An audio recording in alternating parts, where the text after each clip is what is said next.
అధ్యక్ష, తమరి అనుమతితో ఈ సంతాప తీర్మానాన్ని ప్రవేశపెడుతున్నాను. తెలంగాణ శాసనసభ సభ్యురాలు కుమారి లాశనందిత సాయన్న గారి మృతి పట్ల ఈ సభ తన తీవ్ర సంతాపాన్ని వ్యక్తం చేస్తూ శోకార్తులైన వారి కుటుంబ సభ్యులకు ప్రగాఢ సానుభూతిని తెలియజేస్తున్నది. అధ్యక్ష, 23/2/2024 నాడు సికింద్రాబాద్ కంటోన్మెంట్ శాసనసభ్యురాలు కుమారి లాశనందిత సాయన్న గారి ఆకస్మిక మరణం పట్ల ఈ సభ తీవ్ర సంతాపాన్ని వ్యక్తం చేసింది. ఇలాంటి బాధాకరమైన తీర్మానం నేను ప్రవేశపెట్టాల్సి వచ్చినందుకు నేను చింతిస్తున్నాను. కుమారి లాశనందిత సాయన్న గారి నాన్నగారైన కీర్తిశేషులు సాయన్న గారు నాకు అత్యంత సన్నిహితులు, ఆప్తులు. చాలా సంవత్సరాలు మేము కలిసి ప్రజాప్రతినిధులుగా ప్రజాక్షేత్రంలో పనిచేయడం జరిగింది. సాయన్న గారు అత్యంత సామాన్యమైన కుటుంబంలో 1951 వల్లభానగర్ నిజామాబాద్ జిల్లాలో జన్మించి కష్టపడి వారు 5 సార్లు శాసనసభ్యుడిగా, ప్రజా జీవితంలో కంటోన్మెంట్ బోర్డు మెంబర్గా, కంటోన్మెంట్ ప్రాంత ప్రజా సమస్యల పరిష్కారంలో వారు ఎనలేని కృషి చేసిండ్రు. వారు సిట్టింగ్ శాసనసభ్యుడిగా ఉన్నప్పుడే ప్రజా జీవితంలోనే వారు మరణించడం జరిగింది.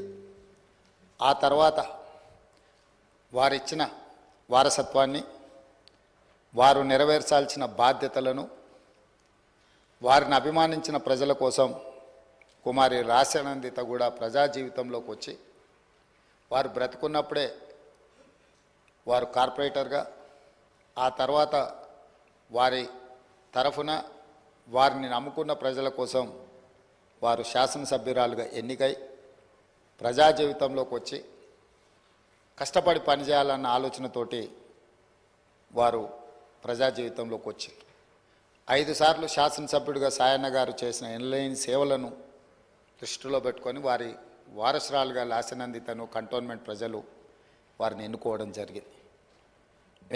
మనమందరం కూడా 37 సంవత్సరాల చదువుకున్న ఒక యువతి, వెనుకబడిన సామాజిక వర్గాల నుంచి చైతన్యంతో ప్రజలకు సేవను అందించాలని ముందుకు వచ్చినప్పుడు మనందరం కూడా మహిళా సాధికారత కోసం ఎదురు చూస్తున్న వాళ్ళం.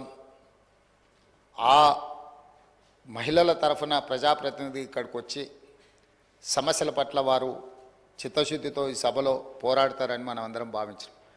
కానీ ఔటర్ రింగ్ రోడ్లో వారు ప్రయాణం చేస్తున్న కారు ప్రమాదానికి గురై వారు మరణించడం జరిగింది. వారిని ప్రమాదం నుంచి హాస్పిటల్కు తీసుకెళ్తే అప్పటికే తలకు తీవ్రమైన గాయమై వారు మరణించిందని చెప్పి డాక్టర్లు చెప్పడం జరిగింది.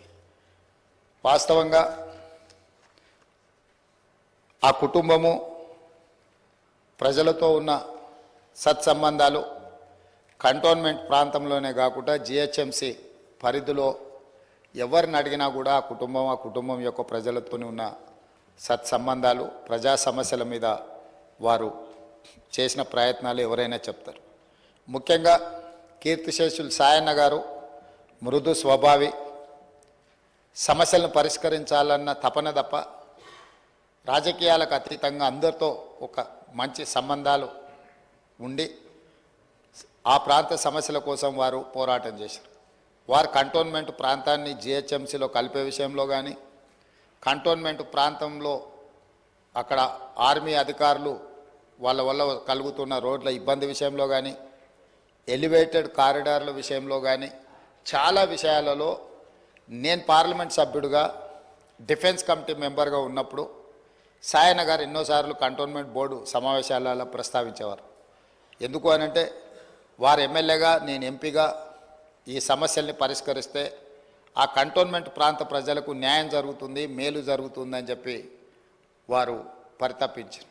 కానీ దురదృష్టవశాత్తు ఎలివేటెడ్ కారిడార్ల అనుమతి, అదేవిధంగా కంటోన్మెంట్ ప్రాంతాన్ని జిహెచ్ఎంసీలో కలపడానికి అనుమతి వచ్చే సమయానికి వారు లేరు. వారి వారసురాలుగా వచ్చిన లాసిన్ అందిత గారైనా ఆ సందర్భంలో ఉండి ఉంటే చాలా సంతోషపడి ఉండేవాళ్ళు. ఎందుకంటే సాయన్న గారి ప్రజలకు ఇచ్చిన మాట నెరవేరిందని.